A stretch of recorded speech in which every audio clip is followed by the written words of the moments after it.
La parole libérée. On nous dit que la nuit, quand on arrive à se lever, ou quand on est levé, quand une impulsion, un événement nous lève, nous empêche de dormir, c'est parce que notre âme divine veut parler avec son maître, son seigneur, son roi, veut parler avec celui qui l'a créé. Alors dans notre monde contemporain, on a parfois un peu oublié tout ça. Ça paraît désuet, ça paraît vieillot, ça paraît... Mais à vrai dire, c'est fondamental. C'est pas parce que on a eu besoin de développer notre personnalité, notre ego, notre désir du monde et d'exprimer toute notre personnalité à juste titre, que pour autant, notre âme divine n'a pas besoin de se ressourcer et de se reconnecter à la source de ce qui l'a créé.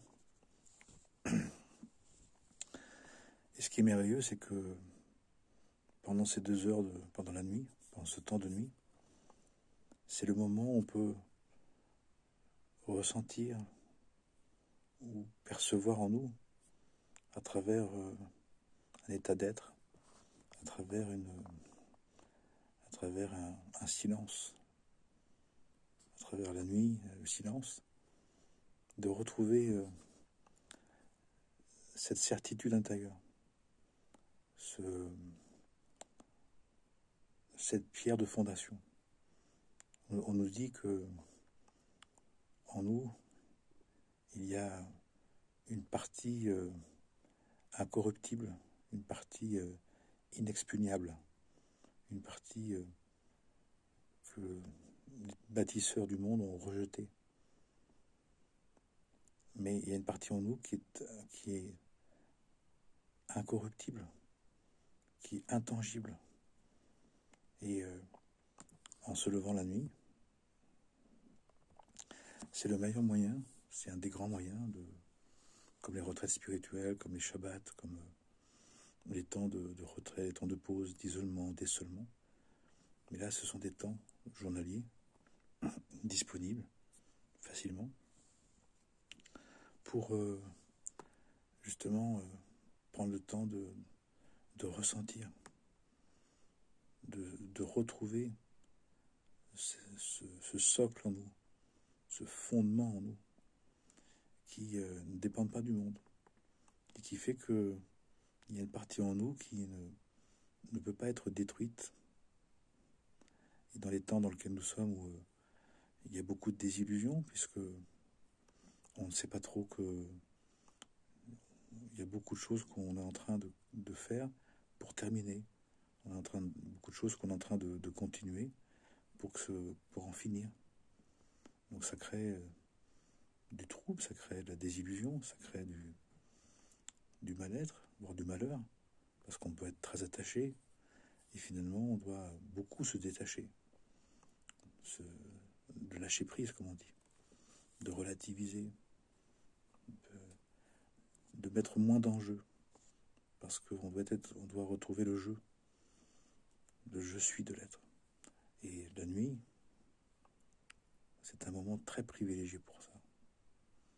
Alors même si on n'arrive pas à parler à Dieu, parce que ça ne nous parle pas, parce que ne ressentant pas suffisamment sa présence, on considère qu'on parle à personne. Mais si on prend le temps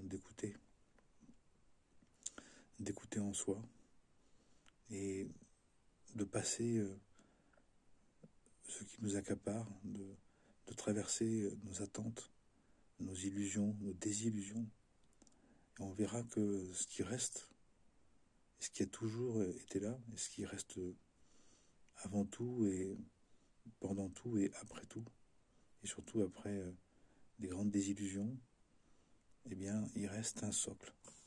Il reste une part en nous qui n'est pas touchée par le temps, qui n'est pas touchée ni éprouvée par les événements.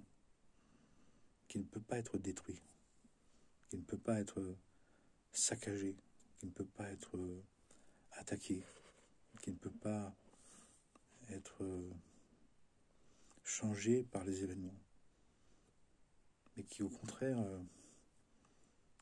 est et reste et restera comme un socle qu'on ne peut pas détruire, indestructible. Et c'est ce que certains vont nommer la foi. Mais cette foi, elle doit devenir une certitude, elle doit redevenir, ça doit se baser sur ce socle, sur cette certitude intérieure. Et quand on dit une certitude, on n'a pas besoin de la prouver, on n'a pas besoin de la comprendre, on n'a pas besoin de l'expliquer, on n'a pas besoin de la justifier. C'est une évidence intérieure. C'est une évidence intérieure que nous sommes une créature et que Dieu nous a créés, que Dieu est notre socle, notre base, quel que soit le nom qu'on donne à Dieu. C'est un habillement, c'est un habillage.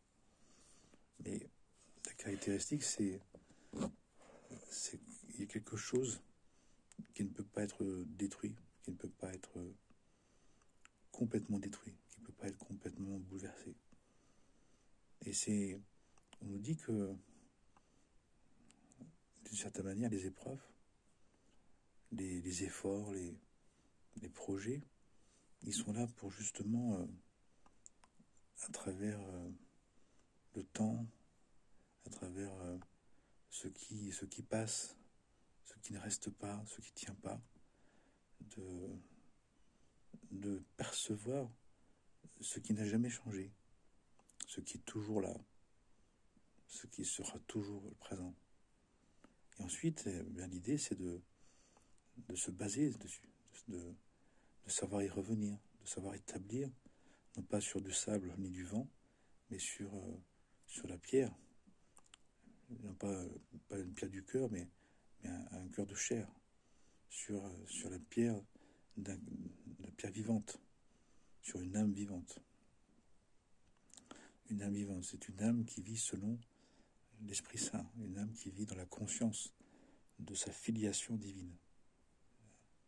Cette fameuse notion de naître d'en haut, ou de naître à nouveau, d'être réinsufflé consciemment de l'Esprit Saint, de l'esprit de vie, de l'esprit de vérité. Et la nuit est faite pour ça. Sinon, la nuit, elle devient le lieu où vont se fracasser nos illusions, où on va aller vers le chaos et la désolation. Alors que, puisque c'est l'opposé complémentaire. Mais prenons la nuit dans le bon sens.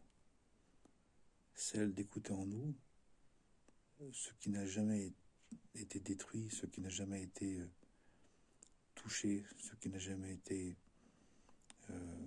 malmené, maltraité, abusé par la vie, par les autres, par le monde. Et celui et celle qui trouve cette perle de grand prix, il est prêt à tout vendre, disent les évangiles. Celui qui a trouvé la perle de grand prix, qui a trouvé ce socle invisible, ce socle suprasensible, au-delà du sensible, au-delà du visible, au-delà du connu, au-delà dans l'inconnaissable. Mais un inconnaissable que l'on est. C'est pour ça qu'on n'a pas besoin de le connaître, mais on a besoin de le reconnaître. Je reconnais que je suis né de l'inconnaissable, que je suis né du monde d'en haut. Et l'incarnation, on nous dit, c'est de le retrouver consciemment, volontairement. Pourquoi? Mais pour le garder. Parce que si je vis quelque chose inconsciemment, je le vis, mais je ne le suis pas devenu. Mais l'idée, c'est de le vivre consciemment pour que ça m'appartienne, pour que ça devienne moi. Ça devienne ce que je suis. Je suis ce que je suis. Je serai qui je serai. Ayez à chérir. Et donc, la nuit est un moment très très favorable pour s'écouter, ou pour écouter ce socle. Comme il est dit dans les évangiles apocryphes, c'est un mouvement et un repos. C'est un lieu où c'est un mouvement et un repos. Un mouvement, on est d'une roue qui tourne, mais un repos parce qu'on est au centre. Au centre. Et la caractéristique du centre d'une roue, c'est que il ne tourne pas, mais il fait tourner. Il ne tourne pas, mais on tourne autour. C'est un mouvement et un repos. C'est magnifique comme parole. C'est sublime. Ce socle invisible. Ce socle de tous les temps, avant les temps, et pendant et après. C'est cette pierre incorruptible, cette pierre intangible, qui est le fondement de notre monde intérieur, qui est le centre du centre, le noyau de l'être, le noyau atomique, le moyeu atomique de l'être, le cœur de la centrale de l'Esprit Saint, de la Wen. Amen, Amana.